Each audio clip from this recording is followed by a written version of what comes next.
ایک نوجوان نے آ کے حضور کی بارگاہ عالی مرتبت میں عرض کیا تھا، یا رسول اللہ صلی اللہ علیہ وسلم، غریب ہو کچھ دیجیے۔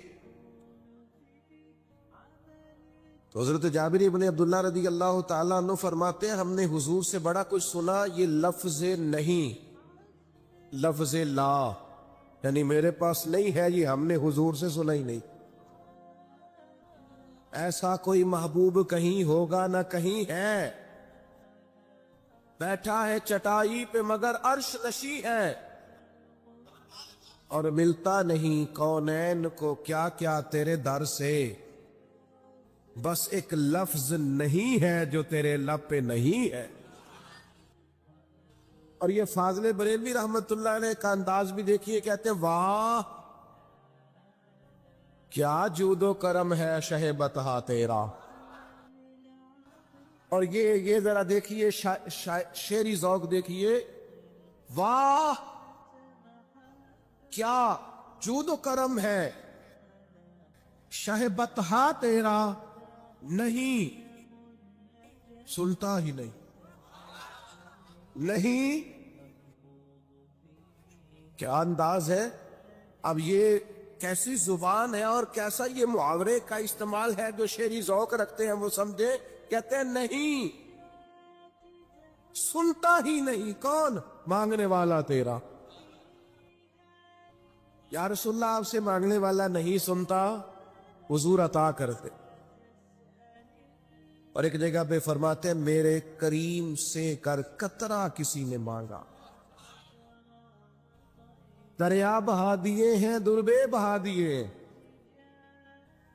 حضور تو دیتے، پر نوجوان نے جب آ کے عرض کی نا، یا رسول اللہ صلی اللہ علیہ وسلم کچھ دیجئے، وہ جوان ہو، چڑھتی جوانی ہو، اور پھر وہ سوال کرے۔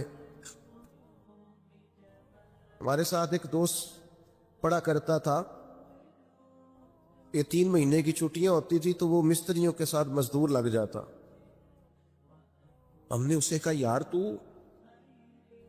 تب 9th 10th کے اندر مزدوری کرنے جانا، تو کہندا سی یار میں قد میرا ایڈا بٹا، ان ابا جی کو مانگ دیا شرم آؤں۔ یہ سوچ نوجوانوں میں پیدا ہونی ضروری ہے۔ اب میں ابا جی سے مانگوں، یہ تو دینا چاہیے۔ اس نے آ کے عرض کی، یا رسول اللہ صلی اللہ علیہ وسلم کچھ دیجئے، تو حضور فرمانے لگے، تیرے پاس کچھ بھی نہیں؟ اس نے کہا، ایک پیالہ ہے میرے پاس گھر میں اور ایک کمبل ہے۔ اتنا غریب بندہ ہے کوئی محفل میں جس کے گھر میں ایک ہی پیالہ ہو، ایک ہی کمبل ہو؟ کوئی بھی نہیں اتنے بڑے مجمع میں۔ لیکن اگر کوئی ہماری غریبی کا رونا پوچھے تو میرا خیال ہے ہر تیسرا بندہ دوسرا بندہ غریب ہے، اور بڑا ہی غریب ہے۔ ایک پیالہ ایک کمبل، کریم نے فرمایا لے کے آؤ، وہ لائے۔ تو محبوب فرمانے لگے، کون خریدے گا؟ ایک نے کہا 1 دینار، ایک نے کہا 2 دینار۔ محبوب نے بولی لگوا دی، 2 دینار کا بیچ دیا۔ فرمایا جا 1 دینار کی روٹی لے جا۔ یہ نوجوانوں کو فکر دی کہ وہ انویسٹمنٹ میں تم نے ذات سے اپنے گھر سے لینی ہے۔ وہ 10-15 ہزار کا ٹھیلا بھی کسی سے نہیں کہنا تو لگا کے دے، جاؤ 1 دینار کا کھانا لے جاؤ، 1 دینار کا کلاڑا خرید کے لاؤ۔ صحابہ فرماتے ہیں وہ کلاڑا لایا، پر نصیب دیکھو اس کلاڑے میں دستہ نبی کریم نے اپنے دستے مبارک سے لگایا۔